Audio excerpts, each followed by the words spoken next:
Okay, good afternoon, students. So, in previous class, we have discussed the 3 units regarding casting, welding.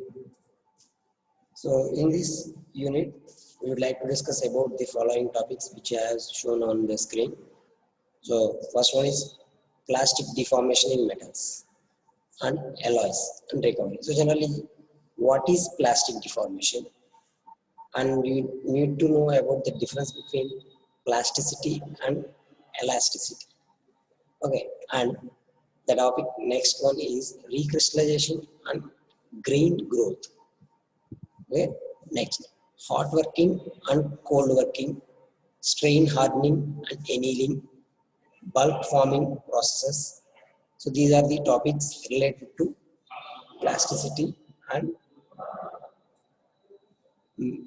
elasticity.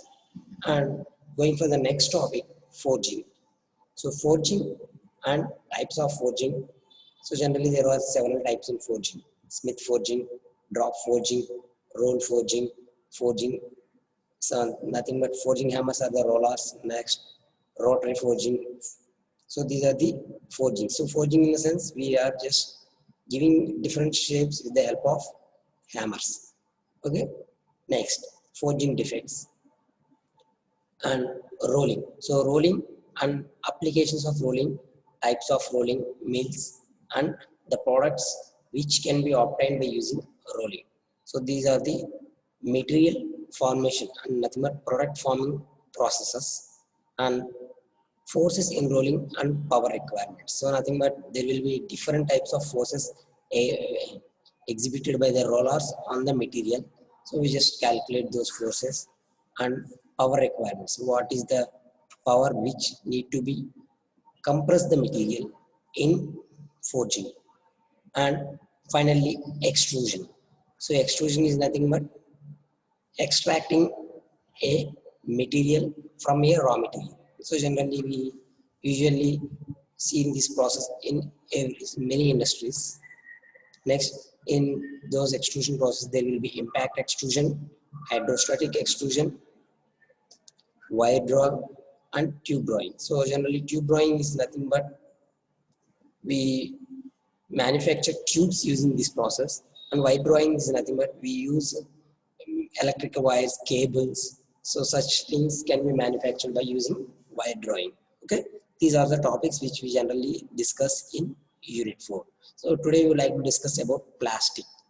So before, okay, plastic deformation. So generally, what is plastic deformation? So if a solid is loaded beyond the elastic limit. So generally, what is elasticity? Generally, a material or rubber or any material is loaded, and again, if the material has regained its shape, that means if a rubber band or any plastic material or any material has been loaded with some load, and when the load is released, nothing but load is taken off, then the material has regained its shape, then the material is said to be had a property of elasticity. So if the solid is loaded beyond the elasticity limit, that means if the load is being increasing beyond the elastic limit, the body will experience a permanent change in the shape and size. Generally, if the rubber band has been stretched a long way. So generally, if we have taken a rubber band and then we have started stretching a rubber band, so then it will stretch up to a point of time, then it starts changing its original shape. So the changing of original shape and without regaining its original shape, so is known as plasticity. So plastic deformation of metals and alloys is generally studied under two categories: generally plastic deformation of single crystals and plastic deformation of polycrystalline materials. So general plasticity is nothing but if the solid body is loaded beyond the elastic limit, the body will experience permanent change in the shape and size even the load is removed. So nothing but if the material does not regain its original shape. Okay, I will show you the video again. So plastic deformation of single crystals is nothing but Plastic deformation of single crystals involve the study of one single crystal and observing how it behaves under stress. So stress is nothing but load by area. Okay, so when we applied load on a particular area, so on applying the load, how does the material behaves? And if the material regains its shape or original, it does not regain its shape, so you have to calculate each and every point. So that is called single by observing a single crystal. So if the plastic has been there, so we observe plastic. So in single crystal is nothing but a single grain that has no grain boundaries. So nothing but grain boundaries I will show you like in the next class. So plastic deformation in the single crystals may take place by slip, twinning, and combination of both. Slip is nothing but జారిపోవడం twinning అంటే twist అవడం ఓకేనండి so రెండు ఏదైనా జరగవచ్చు so జనరల్గా మనకు ఉండాల్సిన shape so here is to understand how slip can lead the shape we generally observe if any object has been placed so similar object has been placed for a level so after some level that will those object will starts tilting. So generally I'm showing you here a small diagram. So like this materials has been placing one another. Okay, so I'm just placing like this. So these are the different materials actually. So by placing like this, after some height, they will start tilting and fall down after some size. So to after like this, after by applying load for beyond the elastic limit, so the material changes its shape. To understand how slip can lead to the change of shape, we can consider a square crystal deformed to a rhombus. Just generally, so the strength has been reduced here. So generally, I have shown before you like that. So when dislocation leaves the crystal, so it will fall down like this. So after stretching and stretching, keeping upon, so finally they will fall down like this. Okay, so single slips.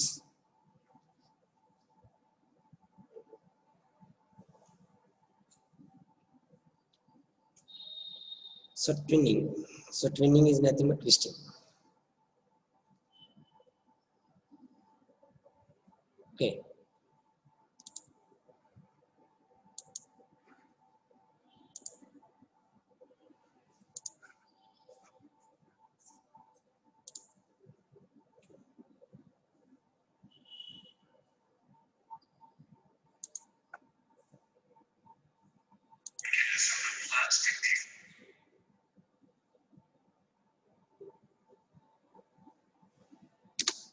so here it is.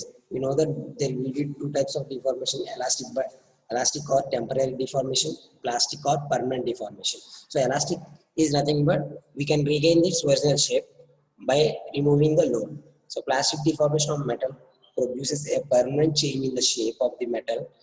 It can take place by two different modes: movement of atoms in crystal. So we have discussed it before: single and grain.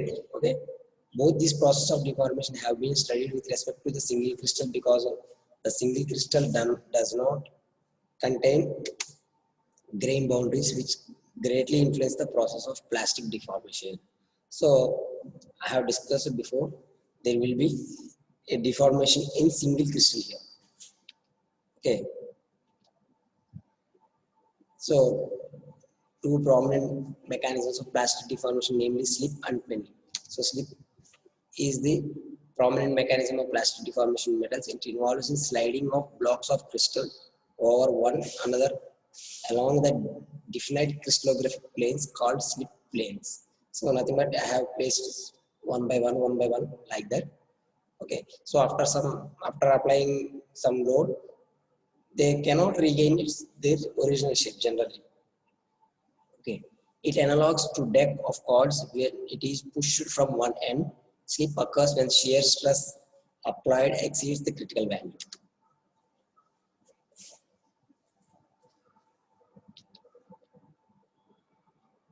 So during slip, each atom usually moves same integral number of atomic distances along. So nothing but, so while we are applying load, so the load will be equally distributed upon the atomic distances.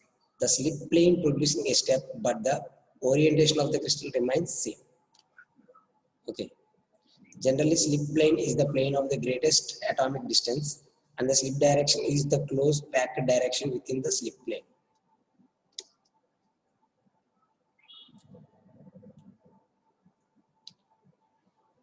So this is the slip, undeformed crystal. So after slipping, so nothing but losing its shape. So twinning is nothing but portion of crystal takes place upon the orientation that is related to the orientation of the rest of the twinned lattice in a definite symmetrical way. So we are twisting, nothing but twinning is nothing but twisting. Okay, twinning portion of the crystal is the mirror image of the parent crystal.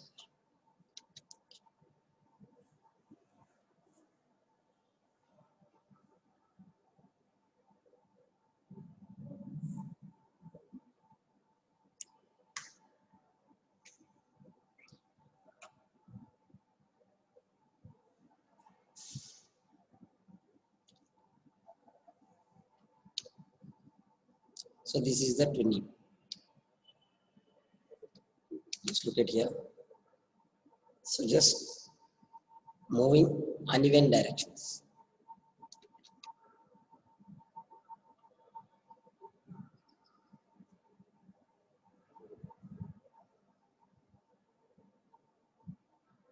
So we have, so geometrically depending upon the atomic arrangement around the dislocation line, two types of dislocations are defined: edge dislocation and screw dislocation. So edges moving one another in the ununiform motion is the edge rotation, dislocation, nothing but.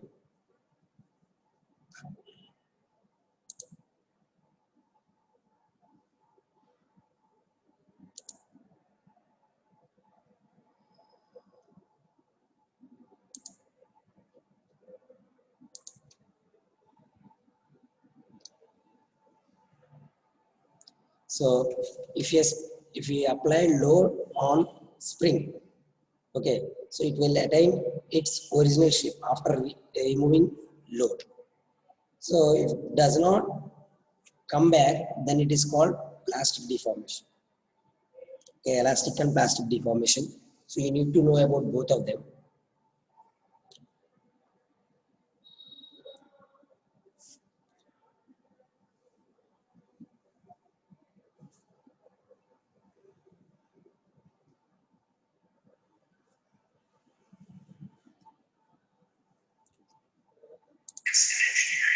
Because these principles determine how material forms under loading and unloading. So on construction of bridges, generally there will be some elasticity as well as plasticity. So plasticity deformation might be not placed in bridge construction, but while constructing bridges you need to have elastic. So generally when we are moving on those, so the bridges moves on the way. So we might not observe those movements of the bridges. So while traveling on train, the bridges might move to and fro. So that means they are extending and coming back. So they are, when their load is applied, they are extended, and when the load is nothing but train is went off the train, so it will they regain their original shape.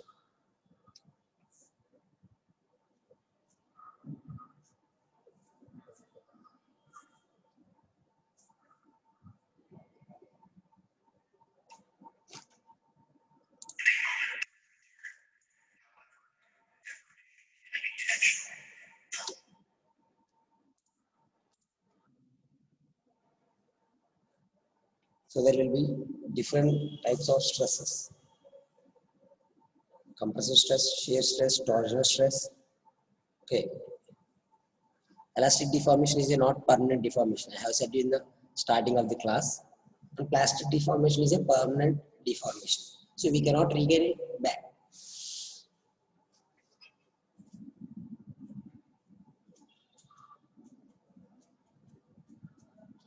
So I'm just, the material has been bent downwards and again regain back to its original shape.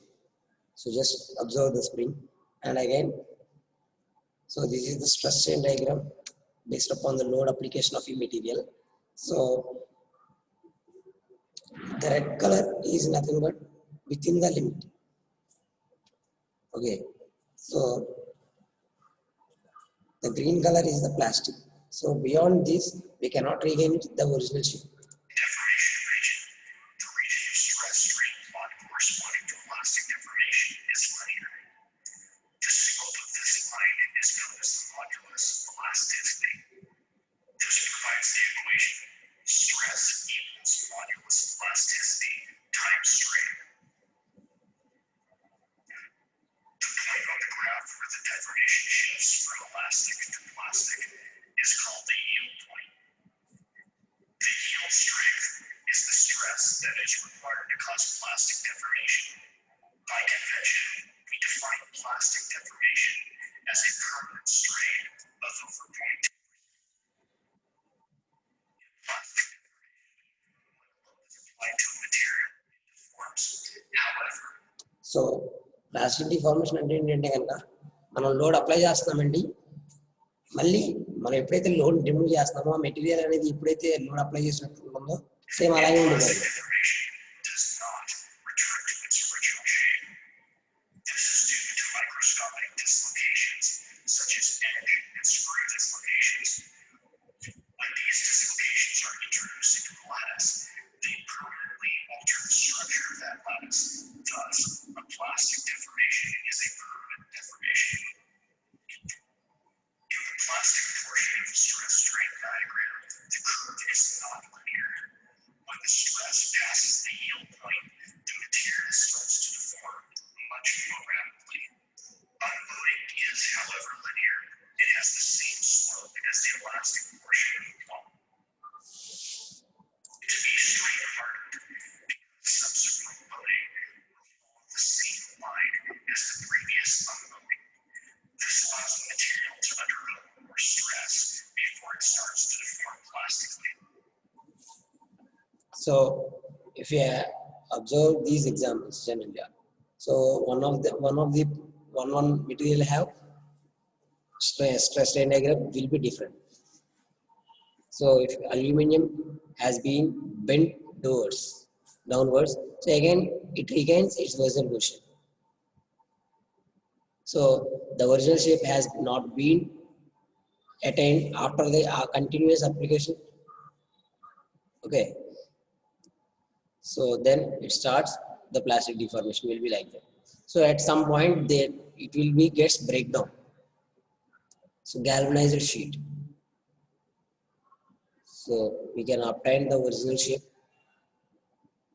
So while applying load, so it has been bent down.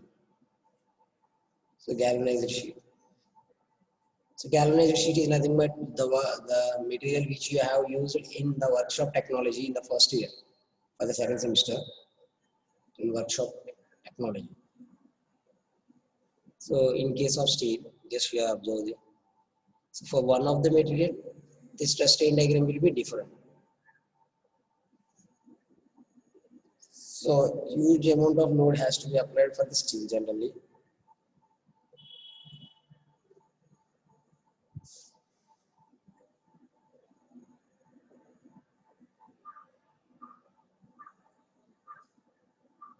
So it is the stress strain diagram for steel, aluminum, and galvanized iron.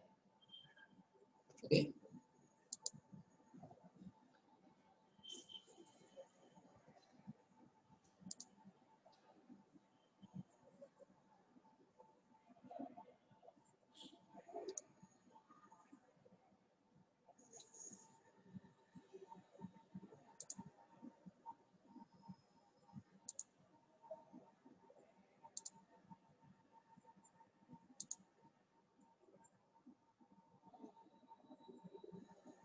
So mainly plastic deformation will be calculated based upon the stress strain diagram. Okay, stress is nothing but load over area. The strain is nothing but change in length by original length. So based upon this, for every material we can calculate stress strain diagram. So that is the yield point, the material where starts loses its elastic nature. So if we apply load beyond the yield point, then the plastic deformation of material occurs.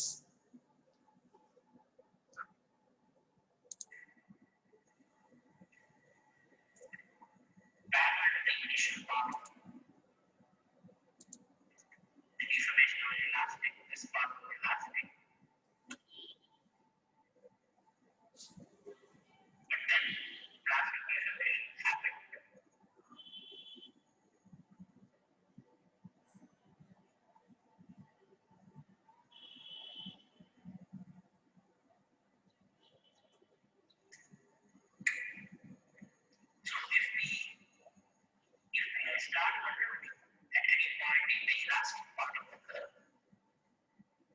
then there will be no permanent deformation. But if we after we have deformed, let us say I use at a point in the non-linearity, and from there if we unload, then it will follow the line.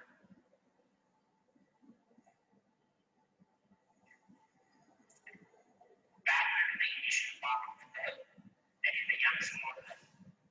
Slope is not changed. That is the same, which means even at zero stress, so much of the strain is left. So this is. So do you observe that? So after attaining plastic deformation, if the load has been removed, and that means there will be no stress, but the material does not regain its original shape, and the line will be parallel to the initial line with the equal slope. Okay, that means there will be at zero stress, there will be some strain. In elastic limit, if we remove the load, again it will come back and the same particular line, that is the elastic line. So మనం ఇక్కడ ఒకసారి observe చేస్తే కనుక elastic point ఉంది కదండి elastic limit లో. So elastic limit లో గనక మనం గనక లోడ్ ని రిమూవ్ చేసాం అనుకోండి, సో ఆ లోడ్ ఏం జరుగుతుంది, ఆ మెటీరియల్ ఏం జరుగుతుందండి, మళ్ళీ ఒరిజినల్ షేప్ అనేది అటైన్ చేస్తుంది, అంటే జీరో స్ట్రెస్ జీరో స్ట్రెయిన్. ఓకేనా? అలా కాకుండా మనం ప్లాస్టిక్ డిఫార్మేషన్ లోకి ఎంటర్ అయిన తర్వాత మెటీరియల్ అనేది ఇంక బెండ్ అయిపోయి బ్యాక్ అవ్వదు అన్న తెలిసిన తర్వాత మనం లోడ్ కనుక రిమూవ్ చేస్తే కనుక సో స్ట్రెస్ అనేది జీరో అవుతుందండి. బట్ ఓకేనా, స్ట్రెయిన్ అనేది ఏంటండి ఎంతో కొంత మిగిలిపోతుంది, అంటే ఎంతో కొంత లోడ్ అనేది సారీ చేంజ్ ఇన్ లెంత్ అనేది ఉండిపోతుంది. సో అదే స్ట్రెయిన్ అనేది. సో ఇక్కడ స్ట్రెయిన్ అనేది ఉంది. సో అది ఎలా ఉంటుంది అంటే కనుక parallel to the initial line. So ఏదైతే ఇనిషియల్ లైన్ ఉందో ఆ లైన్ కి ప్యారలల్ గా ఉంటుంది.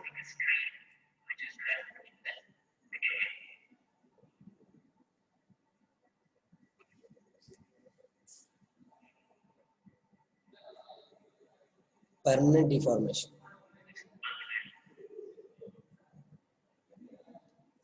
Last.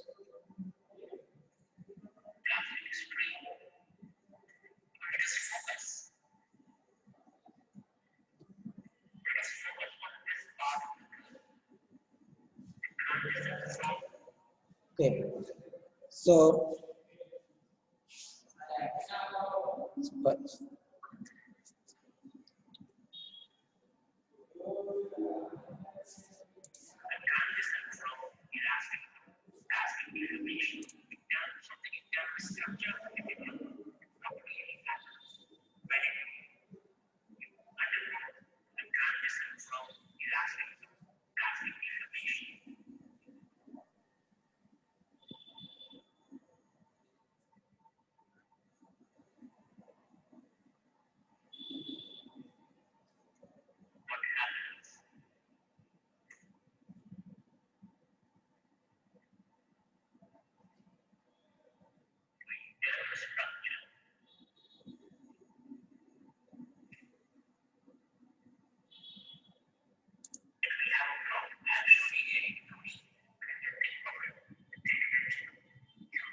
This is a slip.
Or is it just a line and roll?